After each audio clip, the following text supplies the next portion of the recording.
Lock کھلے گا تو بات چلے گی نا، صاف چہرے عشق تو بات کی بات ہے، دروازہ تو کھلے کسی طریقے سے۔ دروازہ کیسے کھلتا ہے یہ؟ اچھا، اس میں ہم لوگوں کی زندگیوں کے اثرات ہوتے ہیں، ہمارے ماں باپ کی دعائیں ہمارے کام آتی ہیں، بہت ساری چیزیں، حب اہل بیت۔ ایک چھوٹا سا طریقہ میں آپ کی خدمت میں عرض کرنے کی جسارت کر رہا ہوں۔ اس طریقے کو میں نے جہاں کئی جگہ بیان کی، نیٹ پر بھی اور دوسری مجالس وغیرہ کے اندر بھی، کچھ لوگوں نے اس پہ پریکٹس کی ہے، کچھ لوگوں نے اس پہ عمل کیا ہے، بلکہ کچھ نہیں، کافی لوگوں نے عمل کیا ہے۔ آج تک مجھے کوئی نہیں ملا جو یہ کہے کہ اس میں اثر نہیں ہے۔ یہ تو بہت ملے ہیں جنہوں نے کہا کہ ہم نے 1 مہینہ کیا، 2 مہینے کیا، بعد میں ہماری عادت چھوٹ گئی، یہ تو بہت ہوا ہے، لیکن یہ نہیں ہوا ہے کہ کسی نے عمل کیا اور مجھ سے کہا اس میں اثر نہیں۔ بڑے بڑے پیسیمسٹ ٹائپ کے لوگ جو اسپرچویلٹی کے اوپر یقینی نہیں رکھتے، ان سے بھی میں نے کہا کہ دیکھو ٹھیک ہے، نہیں ہے نا تو کرنے میں کیا حرج ہے بھائی؟ اگر تم کہہ رہے ہو کہ یہ میٹھا نہیں ہے تو تم کھا کے دیکھ لو، میٹھا نہیں ہے تو نقصان نہیں دے گا نا تمہیں زیادہ سے زیادہ، تو کھاؤ پی لو، اس کو کیا حرج ہے؟ تو انہوں نے بھی کیا، انہوں نے کہا کہ ہاں اثر تو ہوا ہے، لیکن اس کی وجہ یہ نہیں ہے جو آپ کہہ رہے ہیں، اس کی وجہ کوئی اور۔ میں کہا چلو ٹھیک ہے، کوئی مسئلہ نہیں۔ اچھا، یہ کیا طریقہ کار ہے میں آپ کی خدمت میں عرض کروں گا۔ درود بھیجے گا محمد و آل محمد،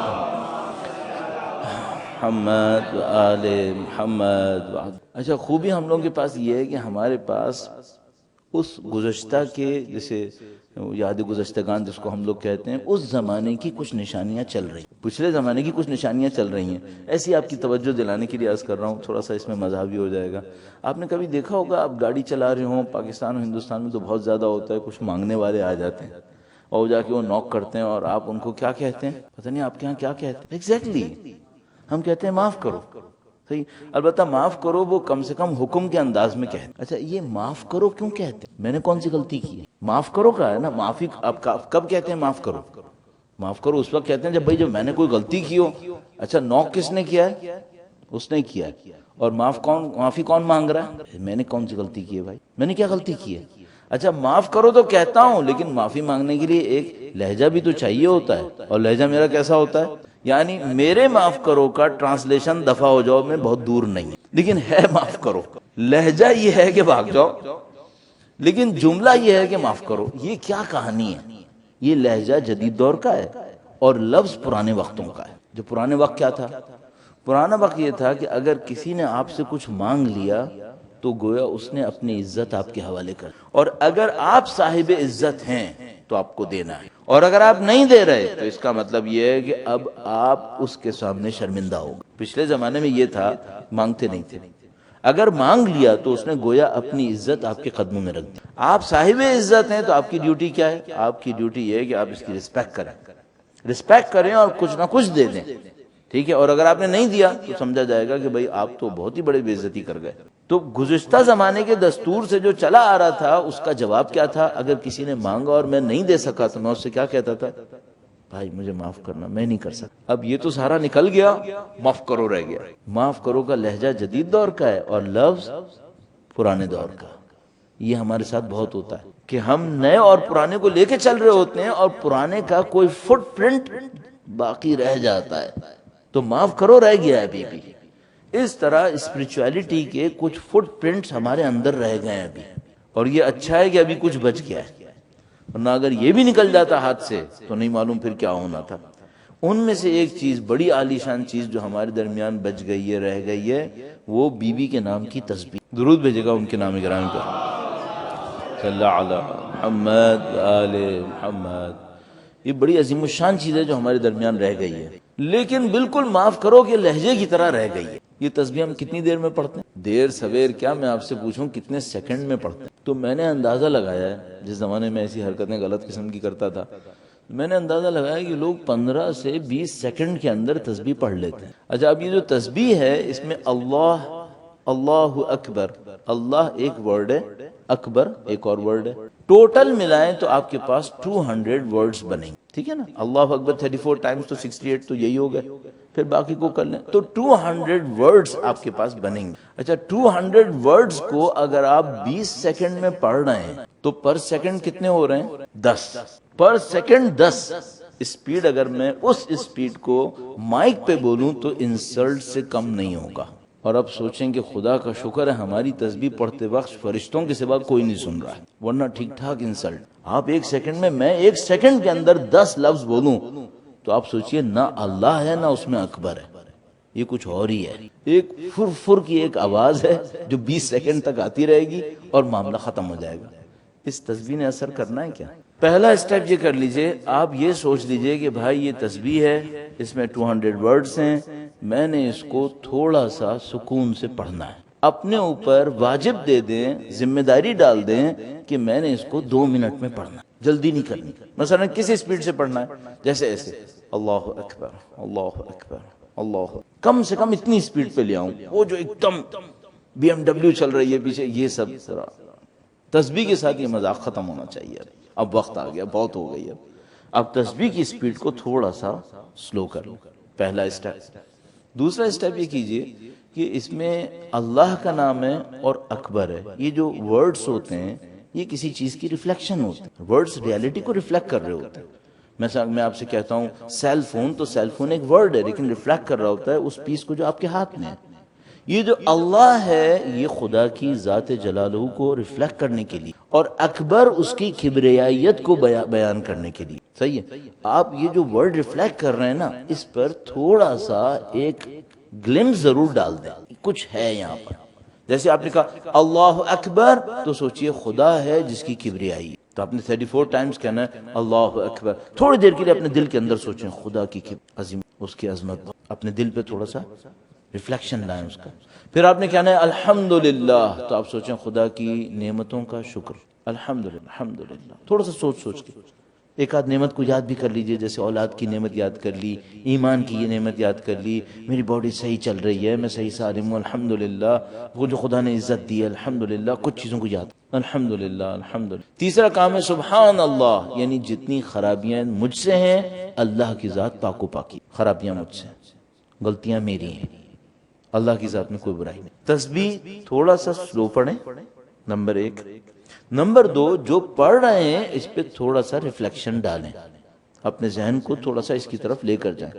بس اس کا مطلب یہ ہے کہ میں ادھر ادھر چلتے پھرتے تسبیح پڑھ رہا ہوں، یہ صحیح نہیں ہوگا، آپ بیٹھ کے پڑھیں۔ ویسے بھی تسبیح کے آداب میں سے ایک ہے کہ جس کروٹ پر آپ نے نماز پڑھی ہے اس کو اٹھے بغیر آپ نے تسبیح پڑھنی ہوتی ہے، چینج نہیں کریں آپ، یعنی جگہ سے نہیں اٹھیں، وہیں بیٹھے بیٹھے آپ کا پاؤں تھک گیا ہے تو آپ اپنی کروٹ تبدیل کر سکتے ہیں، لیکن یہ کہ اٹھے نہیں۔ تسبیح کا ادب یہ کہ وہیں بیٹھ کے پڑھیں آپ، صحیح۔ تو یہ 2 باتیں ہو گئیں۔ اب میں ایک بات اور ایڈ کرنا چاہ رہا ہوں، یہ تھوڑی عجیب سی بات ہے، اس کو سمجھنے میں، نہیں، قبول کرنے میں تھوڑی سی پریشانی ہوتی ہے۔ اس سے پہلے میں ایک سائنٹیفک پروف دے دوں تاکہ آپ کو پریشانی نہ ہو۔ درود بھیجے گا محمد و آل محمد پر، محمد آل محمد۔ آپ نے قدیم زمانے میں دیکھا ہوگا لوگوں کو، آج کل ہم لوگ یہ سب نہیں کرتے، قدیم زمانے میں دیکھا ہوگا کہ کوئی کسی کے پاس گیا اور اس نے کہا کہ میرے لیے کچھ دم کر دیں، تو وہ اٹھاتا، اس نے کچھ پڑھا اور پانی میں پھونکا اور اس کو پکڑا دیا، صحیح۔ اچھا اب ہم لوگ یہ کام نہیں کرتے، اس کی وجہ یہ ہے کہ 2 نمبر دم اتنے آ گئے کہ ہم لوگ بے دم ہو گئے ہیں بالکل ہی۔ ہم نے کہا بھائی اب یہ دم کی دنیا جو ہے وہ ختم کرو، اب معاملہ یہ چھوڑ دو، ہم نے کرنا چھوڑ دیا۔ لیکن سوال ایک ہے، یہ جو پانی ہے کیا اس پر کچھ اثر ہوتا ہے یا نہیں ہوتا ہے یا نہیں ہوتا ہے؟ سائنٹیفک پروف چاہیے بھائی، ادھر ادھر کی بات نہیں چاہیے۔ تو ایک جیپنیز ہے، اس نے بہت پہلے ایک ریسرچ ورک کیا تھا، تقریباً 8-9 سال پہلے، میرے خیال میں 10 سال ہو رہے ہوں گے شاید، اتنا تقریباً ہو رہا ہوگا۔ آپ نیٹ پہ جائیں، سرچ کریں میسیجز فرام واٹر، وہ آ جاتا ہے، اس میں بہت ساری چیزیں، داستانیں اس نے لکھی ہیں۔ اس کی داستان اس طرح سے تھی کہ وہ واٹر کا کوئی ایک ڈراپ لیتا تھا اور اس کو سب زیرو میں ڈراپ کر کے اس کو کرسٹلائز کر دیتا تھا، پھر اس کرسٹل کو وہ مائکروسکوپ کے نیچے رکھتا تھا اور اس کرسٹل کی شیپ دیکھتا تھا کہ کیسی بنی۔ تو اس نے یہ دکھایا، پوری دنیا کو بتایا کہ بھائی یہ جو پانی ہے یہ بہت ہی ہوشیار ہے، یہ بہت ہی عقل مند ہے، یہ پانی بہت ہی عجیب و غریب چیز ہے۔ یعنی اس طرح سے اس نے کیا کہ ایک بوتل لی، اس بوتل کے اوپر لکھا کہ میں تمہیں مار دوں گا، انگلش میں، جاپنیز میں اور مختلف زبانوں میں، کہ اس کو دھمکیاں لکھ دی، اور ایک بوتل لی اور اس کے اوپر لکھا کہ مجھے تو بہت اچھے لگتے ہو اور میرا تمہارا بڑا اچھا رشتہ ہے اور یہ ہے وہ، تھینک یو، اور یہ اور وہ، یہ سب دونوں بوتلوں کے اوپر صرف لیبل لگا کے رکھ دیا۔ اور کچھ دنوں کے بعد اس نے وہ جس کے اوپر دھمکیاں لکھی تھیں اس کو جو کرسٹلائز کیا تو انتہائی بدصورت کرسٹل بنے، اور وہ جو اس نے تھینکس اور فلاں فلاں لکھا تھا اس کو جو کرسٹل کیا تو بڑے خوبصورت کرسٹل بنے۔ اچھا وہ جاپنیز تو بیچارہ دیوانہ ہو گیا، وہ کرسٹل بنا کے مر گیا۔ پھر تو اس نے کیا کیا، اس نے کہا جناب 2 آدمی لڑ رہے تھے کہیں پر ریسٹورانٹ کے اندر، اس نے پانی رکھ دیا بیچ میں، خوب چک چک بک بک ہوتی رہی، لڑائی ختم ہوئی، اس نے پانی اٹھایا، اس کو جا کے مائکروسکوپ میں دیکھا اتنا گندا کرسٹل جس کی کوئی حد نہیں۔ پھر اس نے دیکھا بھائی کہیں پہ کچھ لوگ عبادتیں کر رہے ہیں ایک دوسرے کے ساتھ، وہ وہاں پہ اس نے جا کے رکھ دیا۔ اب جو عبادتوں کا کرسٹل اٹھا کے دیکھا تو انتہائی خوبصورت، اس کو پتا چلا کہ بھائی یہ پانی ایک ایسی چیز ہے جو لینگویجز بھی سمجھتی ہے۔ تو اس نے دنیا کی مختلف زبانوں کا تجربہ کیا کہ بھئی یہ سمجھ رہے نہیں سمجھ رہی۔ اچھا آپ کو اگر یقین نہیں آئے نا تو آپ نیٹ پہ جا کے دیکھ لیجیے گا، نیٹ بڑا اچھا سورس ہے، اور یہ کوئی یعنی جسے کہتے ہیں نا کہ وہ نہیں ہے آپ گوگل پہ سرچ کیا کوئی ایک انون سی ویب سائٹ کھل گئی، باقاعدہ یونیورسٹیز نے اس کے اوپر کام کیا۔ پھر میں ایک دفعہ ایران میں تھا تو ایک خاتون اسکالر تھیں ایران میں تہران میں، انہوں نے کیا کیا کہ بالکل سیم میتھڈ کو قرآن کریم کی آیتوں پہ امپلیمنٹ، یعنی پانی کو قرآن کریم کی آیتیں سنا کر اس کا کرسٹل بنوایا، اور پھر ان لوگوں نے وہ ساری، چونکہ مائکروسکوپ سے جو بھی آپ دیکھ رہے ہوتے ہیں اس کا پکچر کھینچ کے اس کا آپ پرنٹ نکال سکتے ہیں، دنیا کو دکھا سکتے ہیں، تو انہوں نے پوری دنیا کو دکھایا کہ دیکھو یہ بن گیا قرآن کریم، خوبصورت ترین چیزیں قرآن کریم کی آیتوں سے بنی، اہل بیت کے ناموں سے بنی، یہ پانی یہ سب دیکھ رہا ہوتا ہے۔ اچھا اب ایک بات عجیب و غریب ہے، ہم تقریباً 70% کے قریب پانی پانی۔ اچھا اب اگر میں کسی کے بارے میں حسد کے جذبہ لیے بیٹھا ہوں اور میں کسی کے بارے میں برا سوچ رہا ہوں تو میری باڈی پر اثر پڑ رہا ہے یا نہیں پڑ رہا ہے؟ بھائی میں بھی تو پانی ہوں نا، پڑ رہا ہے۔ کس کا نقصان کروں گا؟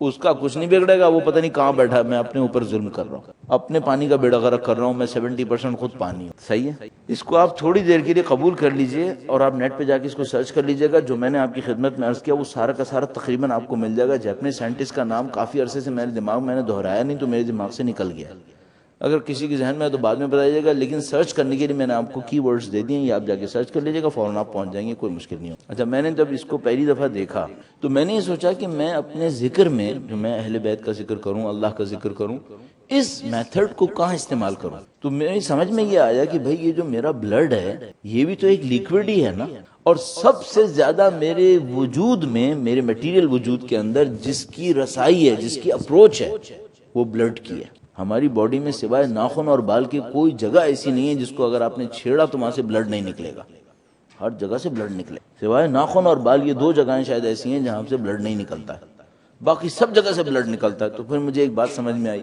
وہ یہ کہ اگر میں نے کوئی ذکر اپنے بلڈ پہ پڑھ دیا وہ میرے جسم کے کونے کونے میں پہنچ جائے گا تو اس کا اثر میرے جسم کے کونے کونے پہ آ جائے گا۔ اب میں اپنے بلڈ پہ ذکر کرواؤں کیسے؟ میں نے اس کا بھی ایک اور طریقہ سوچا، جو آدمی بیکار بیٹھے گا تو سوچے گا ہی نا، آخر میں بیکار بیٹھا تھا تو میرے دماغ میں آیا کہ بھائی اس کا اس طرح سے حل کیا جا سکتا ہے، تو میں نے ایک حل سوچا، میں نے یہ حل سوچا کہ جب میں تسبیح پڑھوں گا نا تو میں سوچوں گا کہ یہ جو میرا ہارٹ ہے، جو پمپنگ اسٹیشن ہے میرے بلڈ کا، یہ تسبیح پڑھ رہا ہے، باڈی کے سارے بلڈ نے گزرنا یہیں سے ہی ہے۔ تو میں نے سوچا جب میں کہوں گا اللہ اکبر نا تو بالکل یوں سوچوں گا جیسے یہاں کا میرا دل یہ کہہ رہا ہے اللہ اکبر اللہ اکبر اللہ الحمدللہ الحمدللہ، یہاں سے سوچوں۔ تو میں نے کنسنٹریٹ کیا اپنی سوچنے کی طاقت کو اپنے دل کی طرف، اور سوچا کہ یہ جو دل ہے گویا میرا دل پمپ کر رہا ہے اور کہہ رہا ہے اللہ اکبر اللہ اکبر اللہ، تو میرے بلڈ کے اوپر اس ذکر کا اثر آئے گا۔ اچھا یہاں سے آئے گا تو پھر پوری باڈی میں پہنچ ہی جائے گا۔ 3 پوائنٹس میں تسبیح کے اوپر محنت، number 1 speed slow, number 2 meanings پر تھوڑا سا ریفلیکشن، نمبر 3 یہ جو پمپنگ اسٹیشن والی بات کہی۔ آپ یہ کام کر لیں، اگر کوئی، میں ممبر پہ بیٹھا ہوں، اگر کوئی 1 ہفتے تک کرے اور کہے مجھ پہ اثر نہیں ہوا، آج تک میں نے نہیں، 1 ہفتے تو چھوڑ دیں، کوئی 1 دن کرے 5 دفعہ بھی چھوڑ دیتے ہیں ہم لوگ، سب ملا ملو کے پڑھتے ہیں نا، تو 3 دفعہ کرے، 3 دفعہ کوئی کرے روزانہ اور کہے مجھ پہ اثر نہیں ہو رہا، میں نے نہیں سنا۔ ایک دفعہ میں پاکستان سے باہر ایک جگہ پہ تھا، ایک گھر میں، وہاں کی جو ہماری ایک بہن تھی وہاں پہ بہت ماشاءاللہ محنت کرنے والی، وہ میرے پاس آئیں کہنے گی میرا دل بڑا پریشان رہتا ہے، میں کیا کروں؟ یہ ترکیب مجھے ان دنوں نئی سمجھ میں آئی تھی، تو میں نے کہا یہ آزمانے کے لیے یہ خاتون بہت کہیں تو بھائی میں آزماؤں نا اس ترکیب کو۔ تو میں نے ان سے کہا کہ بہن ایسا کریں، آپ ایسے کریں، تو انہوں نے کہا اس کا کیا ہوگا؟ اچھا میں جہاں کہیں بھی بتاتا ہوں یہ نہیں بتاتا کہ کیا ہو، چونکہ جو کرے گا اس کو فوراً خود ہی سمجھ میں آ جائے گا کہ یہ ہوگی، صحیح ہے؟ انہوں نے کہا اس کا کیا ہوگا؟ میں نے کہا ایسا ہے، ابھی مغرب کی نماز ہونے والی ہے، عشاء کی پڑھ کے آئیں پھر ہم بات کریں گے کہ کیا ہوگا۔ عشاء پڑھ کے آئیں، کہہ نہیں مولانا میں نے تو ابھی 10 دفعہ اللہ اکبر کہا تھا، وہ ہو گیا؟ میں نے کہا بہن ہے۔ اچھا میں نے کہا بھائی تکے میں چل گیا یہ معاملہ، پھر میں نے نیٹ پر ایک جگہ ریفلیکٹ کر دیا اس کو، نیٹ پر ایک جگہ کہیں کوئی لیکچر ہو رہا تھا، میں نے بول دیا تو ایک خاتون نے کینیڈا سے مجھے ایک چیٹنگ میں پکڑ لیا، کہیں لیکچر تھا، اس کے بعد Q&A تھا، اس کے بعد انہوں نے مجھے فوراً وہاں پہ لیا اور کہا کہ آپ فلاں ہیں، میں نے کہا میں فلاں ہوں۔ کہا آپ نے وہ ترکیب بتائی تھی؟ میں نے کہا ہاں وہ ترکیب بتائی تھی۔ کہنے کہ آپ کے ساتھ بھی وہی ہوتا ہے؟ تو مجھے سمجھ میں آیا کہ ہاں اس کا مطلب ہے کہ یہ باؤنڈریز کراس کر لیتا ہے، یہ پاکستان کے پاسپورٹ کے بغیر بھی چل جاتا ہے، ادھر بھی چل رہا ہے یہ، ابھی تک گارنٹی سے کہہ رہا ہوں چل رہا ہے۔ میں نے اتنا وقت آپ کا لیا، اس خاطر لیا، آپ کر کے دیکھ آزما۔ اچھا یہ مجھے تقریباً اندازہ ہو گیا کہ ہم جہاں کہیں بولتے ہیں کچھ پرسنٹیج لوگوں کی کر لے، اور میں گارنٹی سے کہہ رہا ہوں آپ پر اثر ہوگا انشاءاللہ۔ ہم سب ایک دوسرے کے لیے دعا کرتے ہیں کہ خدا ہمیں اس معنویت کو حاصل کرنے کی سعادت نصیب فرمائے۔ درود بھیجے گا محمد و آل محمد۔ جی سب یہ ایک پریکٹس ہو گئی۔ پریکٹس کی بات ہوئی تھی نا کہ بھئی ایسا جا رہے ہیں نا، ہم کل روانہ ہو جائیں گے، آپ کو ایسی باتیں کر کے چلے جائیں، پھر آپ کے پاس کرنے کے لیے کچھ نہ ہو۔ کیونکہ ہم لوگ تو ٹیچر ہیں، ہم لوگ پڑھاتے تھے، تو ٹیچر کوئی ہوم ورک دیے بغیر نہیں جاتا ہے، ٹیچر اسائنمنٹ دیتا ہے، کوئی نہ کوئی کام دے کے جاتا ہے۔ تو بھئی ہم تو ٹیچر کم از کم بچوں کے لیے تھے، یہاں تو ہم کام تو کم سے کم دے سکتے ہیں۔ یہ ایک کام ہو گیا۔ ایک اور کام میں آپ کی خدمت میں عرض کروں گا۔ اچھا اگر آپ نے یہ جو تسبیح والی بات کہی ہے اس کو روٹین میں کر لیا تو پھر آپ اس کے کمالات کچھ اور دیکھیں۔ اگر آپ نے روٹین بنا لیا اس کو تو پھر آپ اس کے کمالات بہت دیکھیں گے، آپ کا دل بہت عجیب و غریب طریقوں سے بہت ساری چیزوں کے لیے تیار ہونا شروع ہو جائے گا۔ تیار دل کسے کہتے ہیں؟ تیار دل اسے کہتے ہیں جس پر حقیقتیں ریفلیکٹ ہوں، حقیقتوں کے پیچھے بھاگنا نہ پڑے، حقیقت اس پہ ریفلیکٹ ہونا شروع، اس کو ہم تیار دل کہتے ہیں۔ ایک وہ ہوتا ہے نا کہ میں ادھر ادھر بھاگتا ہوں اور دیکھتا ہوں بھائی میری شکل نظر کیسی آ رہی ہے، آئینہ مجھے نظر نہیں آ رہا، اور ایک دفعہ آئینہ میرے ہاتھ میں ہوتا ہے، میرا دل چاہتا ہے میں یوں اٹھاتا ہوں اور دیکھتا ہوں اچھا یہ ہے۔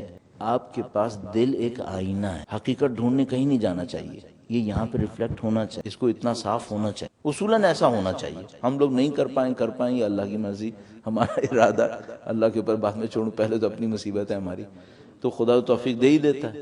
یہ کر لیں، ایک ہو گیا، ایک پریکٹس ہو گئی۔ دوسری پریکٹس یہ ہے، اللہ ہم سب کو کرنے کی توفیق نصیب فرمائے، اور جو میں آپ کی خدمت میں عرض کر رہا ہوں صرف اس لیے عرض کر رہا ہوں تاکہ آپ کریں گے مجھے ثواب ملے گا۔ میں اچھا بزنس مین ہوں اس معاملے کے اندر کہ مجھے پتا ہوتا ہے کہاں سے مجھے پروفٹ مل سکتا ہے، تو میں اس کو اپرچونٹی کو جانے نہیں دوں گا۔ دوسرا راستہ یہ ہے کہ آپ نے ایک واجب نماز پڑھ لی، مستحب نماز جو بھی آپ پڑھ رہے تھے وہ آپ نے پڑھ لی، نماز ختم ہو گئی، آپ سجدے میں گئے، جس کو ہم معمولاً سجدہ شکرانہ کہتے ہیں۔ سجدہ شکرانہ بہت بڑی فضیلت ہے، بہت بڑا کام۔ آپ سجدہ شکر میں گئے، اب آپ کیا کریں؟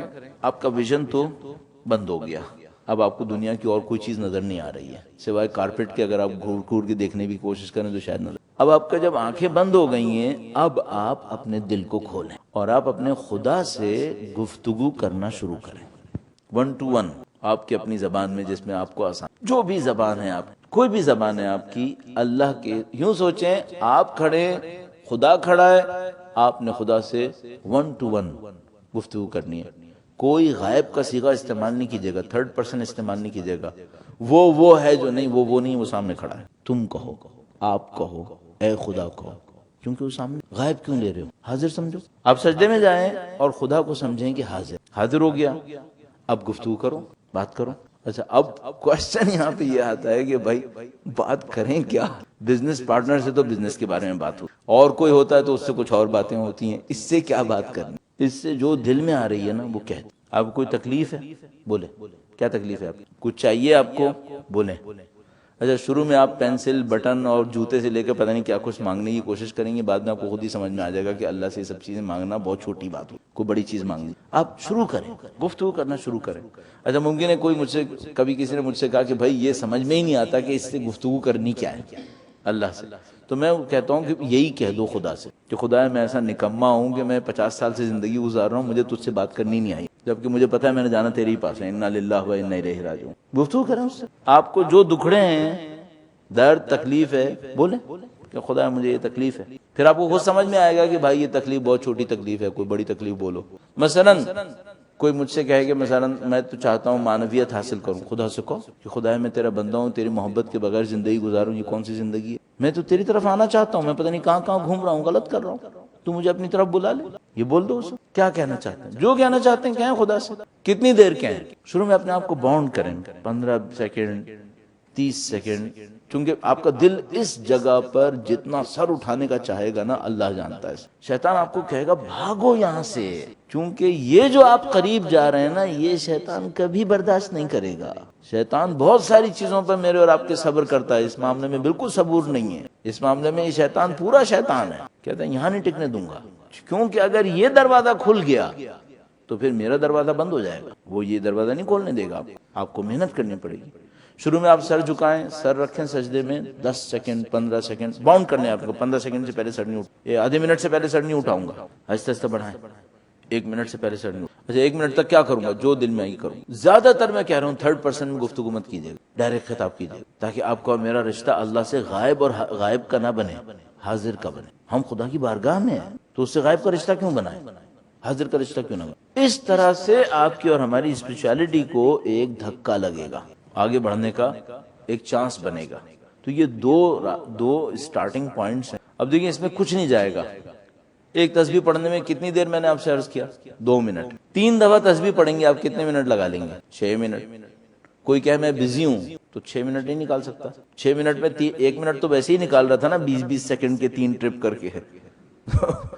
5 منٹ ہی اور نکالنے، 1 منٹ تو ویسے ہی نکال رہا تھا. یہ جو سجدہ میں کہہ رہا ہوں یہ 30 سیکنڈ سے شروع کرے، دن میں 3 دفعہ کر لے، 1.5 منٹ یہ ہو گیا. 7.5 منٹ کا ٹوٹل نسخہ ہے. کہیں جانا ہے کیا؟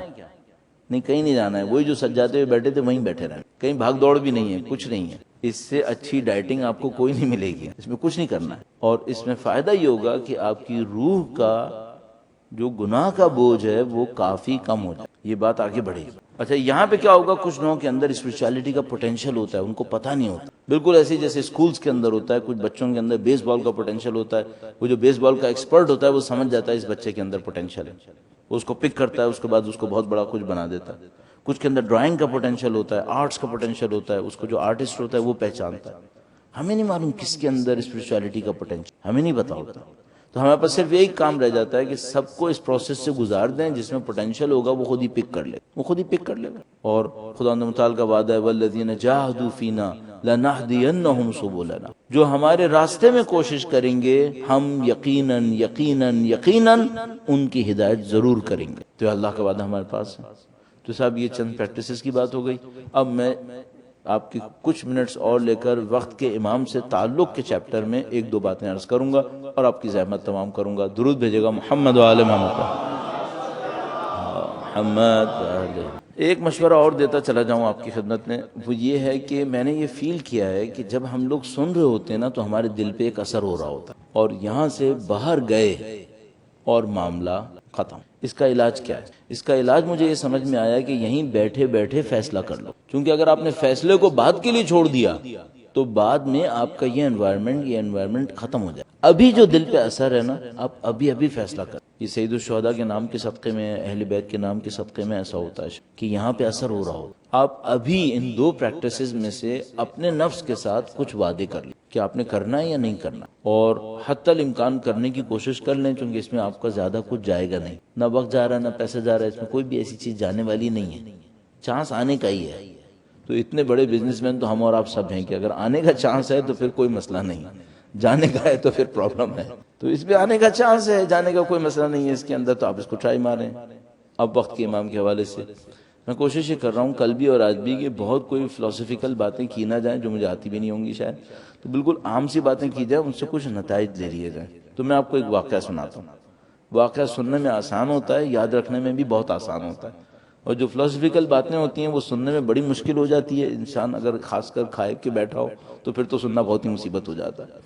ہمارے ایک ٹیچر تھے، وہ کہتے تھے کہ صبح کو جو لیکچر ہوتا ہے نا 8 بجے سے 10 بجے تک، وہ ٹیچر کو بھی سمجھ میں آتا ہے، اسٹوڈنٹس کو بھی سمجھ میں آتا ہے. 10 بجے سے لے کے 1 بجے تک جو بریک کا ٹائم ہوتا ہے، اس میں جو لیکچر ہوتے ہیں وہ ٹیچر کو سمجھ میں آتے ہیں، اسٹوڈنٹس کو سمجھ میں نہیں آتے. پھر کہنے لگے جو لنچ بریک کے بعد ہوتے ہیں وہ نہ ٹیچر کو سمجھ میں آتا ہے نہ اسٹوڈنٹ کو سمجھ میں. تو ابھی یہ ڈنر کے بریک کے بعد یہ لیکچر ہے، اللہ جانتا ہے کس کو سمجھ میں آ رہا ہے کس کو سمجھ میں نہیں آ رہا ہے. لیکن یہ اس فرش کا کچھ صدقہ ہے کہ کچھ چیزیں یہاں پہ چلتی ہیں. ایک بار پھر صاحب فرش کے نام پر درود بھیجیں محمد و آل محمد. صلی علی محمد و آل محمد وعجل. صاحب ایک دفعہ ایک جگہ ہم نے مجلس پڑھی. مجلس کے بعد ایک آدمی آیا ہمارے پاس. میں واقعہ پتہ نہیں کتنی دفعہ بیان کر چکا ہوں اپنی اسپیچز کے اندر، ہمیشہ مزہ آتا ہے مجھے. ریمائنڈر بھی ہو جاتا ہے میرے لیے. وہ ایک آدمی میرے پاس آیا, نظر نیاز تھی, ہمارے گھر سے تھوڑی فاصلے پر ایک علاقہ غریب غربا کا ایک اچھا سا علاقہ, تو وہاں پہ نظر نیاز تھی. وہ آدمی میرے پاس آیا اور وہ جیسے بیٹھا, بس ایسے ہی کہ بیٹھا اور کھڑا ہوا کے درمیان میں, جیسے بس بالکل اس کے اٹھ کے فوراً جانا ہے. تو اسٹائل سے پتہ چل گیا کہ اس کو چھوٹا سا کام ہے اور یہ فوراً بھاگنے کے موڈ میں ہے, زیادہ دیر نہیں بیٹھنا چاہ رہا. دسترخوان ویسے ہی لگ چکا تھا, نظر نیاز کا ہونے والی تھی. تو وہ آیا میرے پاس, کہنے لگا مولانا مجھے ایک دوست نے ایک سوال پوچھوایا, میں آپ کو بتاتا ہوں سوال, آپ مجھے جلدی بتائیے گا, مجھے جانا ہے ایئرپورٹ پہ, میری ڈیوٹی ہے. ایئرپورٹ کے پیچھے کا علاقہ تھا. کہنے لگا ایئرپورٹ پہ میری نائٹ شفٹ ہے, آپ مجھے بتائیں, میں ذرا جاتا ہوں, مجھے شفٹ میں دیر ہو رہی ہے. میں نے کہا ہاں پوچھو. تو اس نے کہا مولانا ذرا جلدی سے بتائیں معرفت امام کسے کہتے ہیں. اچھا, جب اس نے کہا معرفت امام کسے کہتے ہیں, تو پہلے تو اب بہت ساری چیزیں آپ کے دماغ میں اچانک آنا شروع ہو جاتی ہیں نا. تو میرے دل میں ایسے آیا کہ جیسے یہ بالکل ایسے ہی کہہ رہا ہے کہ مولانا جلدی سے مجھے فزکس میں پی ایچ ڈی کروائیں, میں جاتا ہوں. تو بھائی یہ کیا ہو رہا ہے, معرفت امام ایک ٹاپک ہے, اتنا امپورٹنٹ ٹاپک ہے. معرفت امام وہ چیز ہوتی ہے جو جاہلیت سے بچاتی ہے. من مات ولم یعرف امام زمانہ مات میتۃ جاہلیہ, جو معرفت امام نہ رکھے مر جائے جاہلیت کی موت مرتا ہے. پھر وہ اتنا امپورٹنٹ ٹاپک ہے, اور یہ کہہ رہا ہے بس بتائیں مجھے جانا, یہ وہ اس طرح کی بات. پہلے تو میرے دل میں آئی, میں اس سے کہوں بندے خدا ابھی چلے جاؤ, کل سکون سے آ جانا, میں بھی سکون سے بیٹھ جاؤں گا, 5-10 منٹ تھوڑی بات کر لیں گے. اچھا, پھر میں نے سوچا کہ بھائی یہ بندے خدا پوچھ رہا ہے, اب اس کو اس طرح سے میں کہوں گا وہ تو شاید کہیں برا نہ مان لے کہیں. تو میں نے ایسے ہی دماغ میں اللہ سے کہا کہ خدا مجھے تو نہیں پتا اس کو کیا کہنا ہے, تو جو کچھ کہلوانا ہے تو میرے دماغ میں ڈال دے تاکہ میں اس کو بول دوں. کہ میں معمولاً یہ نہیں کر پاتا, لیکن اس وقت میرے خیال میں یہ کوئی بہت اچھا آدمی ہوگا, یا اس کے پیچھے جو بندہ ہوگا وہ بہت اچھا آدمی ہوگا. تو میرے دماغ میں یہی آئی. میں نے خدا سے کہا خدا مجھے سمجھ میں نہیں آ رہا اس کو مجھے کیا بولنا ہے, تجھے اگر کچھ کہنا ہے تو کہلوا دے. یہ سب مائکرو سیکنڈ میں ہو گیا. جیسے ہی میں نے یوں سوچا تو میرے دماغ میں ایک جملہ آیا, میں نے وہ جملہ اسے کہا, اس کو بہت اچھا لگا. کہنے مولانا کیا بات ہے آپ کی. اب میں اس کا بھائی میں کیا بتاتا, میری کہاں بات ہے. تو پیچھے کا معاملہ ہو گیا, اب چل گیا کسی طریقے سے, وہ چلا گیا. میں گھر آیا. اب ظاہر آدمی گھر آتا ہے تو اپنی لائف کو ریویو کرتا ہے, بھائی میں کیا کیا آج. تو میرے ذہن میں آیا کہ یار وہ ایک جملہ آیا تھا میرے دماغ میں, وہ صحیح آیا تھا یا غلط آیا تھا. ایسا نہیں کہ میں نے کوئی غلط ٹوکن پکڑا دیا پھر بعد میں کل اس کو واپس لینا پڑے گا. تو میں نے غور کیا کہ یہ جملہ صحیح تھا یا غلط تھا. تو میرے دماغ نے کہا کہ نہیں یہ جملہ صحیح تھا. پھر میں نے اور غور کیا کہ یہ صحیح تھا یا بہت اچھا تھا. تو میرے دماغ نے کہا کہ نہیں بیٹا یہ جملہ بہت اچھا. پھر میں نے سوچا کہ میں اس پہ پریکٹس کر سکتا ہوں کیا. تو مجھے سمجھ میں آیا کہ یہ کوئی بہت بڑا نسخہ ہے, یہ بہت اچھا نسخہ ہے, یہ بہت کارآمد جملہ ہے. پھر میں نے اس کو تھوڑا بہت پریکٹس کی. ہم نے اپنی 30 سال طالب علمی میں ایک کام جو کیا ہے نا, وہ کچھ چیزوں کو اپنے اوپر آزمایا ہے. بس اگر کوئی حدیث ملی نا کہ اس سے یہ ہوتا ہے, تو میں نے کہا چلو کر کے دیکھتے ہیں کیا ہوتا ہے. حدیث صحیح ہوگی تو فائدہ ہو جائے گا, حدیث صحیح نہیں ہوگی تو شاید نہیں ہوگا, لیکن نقصان کوئی نہیں ہے ہمارا. تو ہم نے دین کے نام پر جو ملتا تھا اس میں سے کچھ چیزوں کو آزمایا. تو پھر میں نے اس جملے کو اپنے اوپر آزمایا. میں نے کہا بھائی دیکھتا ہوں اس جملے سے فائدہ ہوتا ہے نہیں ہوتا. پھر میں نے اپنے اوپر آزمایا تو میں نے دیکھا نہیں اس کا فائدہ ہوتا ہے. پھر میں نے یہ سوچا کہ میں یہ جملہ لوگوں کو بھی بول دیا کروں گا. پھر بعد میں نے بہت دفعہ یہ جملہ بولا, میں ابھی آپ کی خدمت میں عرض کروں گا. درود بھیجے گا محمد و آل محمد. اچھا جو معرفت ہے نا یہ بڑی عجیب چیز ہے. میں نے عرض کیا یہ معرفت اتنی امپورٹنٹ ہے کہ اگر کسی کے پاس نہیں ہے تو وہ اور ابو سفیان ایک ہی ہے. پھر جاہلیت کی موت, ابو جہل کی موت, اس کی موت ایک ہی ہو گئی.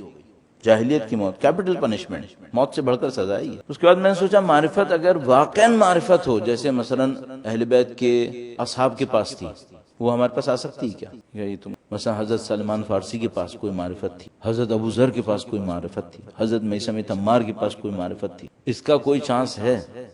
میں کہا نہیں بھائی ہمارا ایسا کوئی چانس دور دور تک بھی نظر نہیں آتا. تو اگر اہل بیت کے نزدیک معرفت وہ معرفت ہے جو ان کے اصحاب کے پاس تھی, تو ہم تو پھر سب جاہلیت کی موت میں چلے گئے, نعوذ باللہ تعالیٰ.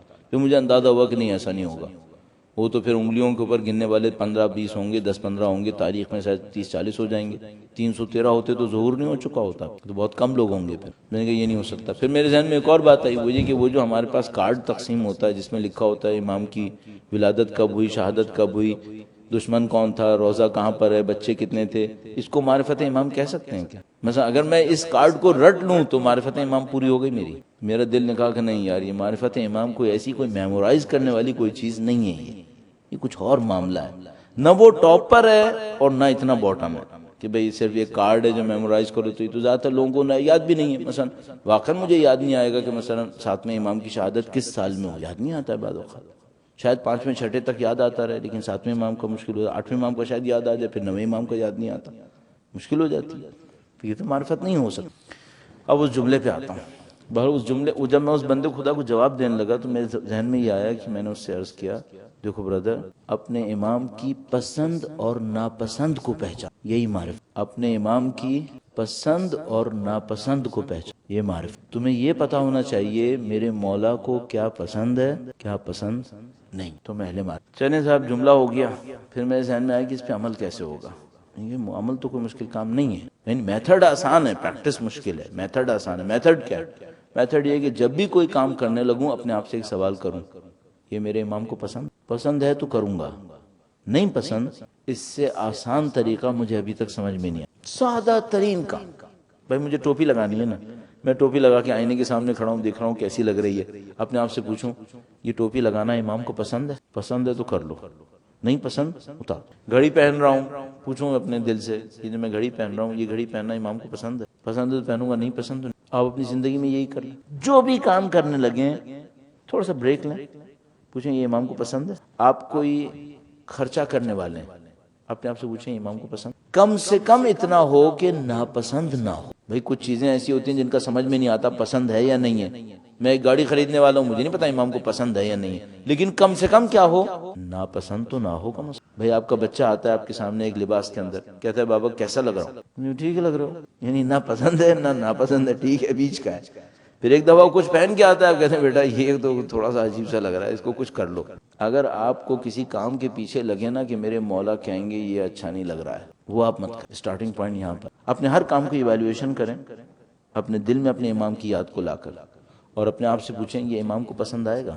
میں بالکل پریکٹیکل باتیں کر رہا ہوں نا، میں آپ ایسی میں کہہ رہا ہوں. مثلا آپ نے ٹی وی پہ کچھ دیکھنا شروع کیا، پوچھیں امام کو پسند آئے گا. فلاں کام کر رہا ہوں، فلاں آدمی سے کوئی باتیں کر رہا ہوں، فلاں سے کسی سے میری گفتگو چل رہی ہے، اپنے آپ سے پوچھیں یہ گفتگو امام سن رہے ہوں گے، ان کو پسند آئے گا. اپنی ہر حالت کے بارے میں اپنے آپ سے سوال کریں یہ امام کو پسند آئے گا. کم سے کم ناپسند ہو وہ چھوڑ دیں. پسندیدہ کام بھی کر لیں، ہفتے میں ایک آدھ پسندیدہ کام بھی ہونا چاہیے. محنت کر کے انسان کر لے کہ ہاں بھی یہ کام پسند آئے گا، وہ کر لیں آپ. لیکن جو کام ناپسند ہے پہلے اس کو چھوڑیں. ممکن ہے کوئی آدمی کہتا ہے نا، جیسا بعض لوگ کیا کرتے ہیں 10 گندے کام کرتے ہیں، آخر میں صدقہ خیرات کر لیتے ہیں، کہتے ہیں لو اچھا کام بھی کر لی. میں کہتا ہوں الٹا کر لو، 9 اچھے کام کرو اور ایک گندا کام کرو، اب بھی غلط ہے. ہم لوگ الٹا کرتے ہیں، 9 گندے کام کر کے ایک اچھا کام کر کے کہتے ہیں کہ صحیح ہو گیا. میں کہہ رہا ہوں الٹا کر لو، 9 اچھے کام کرو، ایک غلط کام کرو، اب بھی غلط ہے.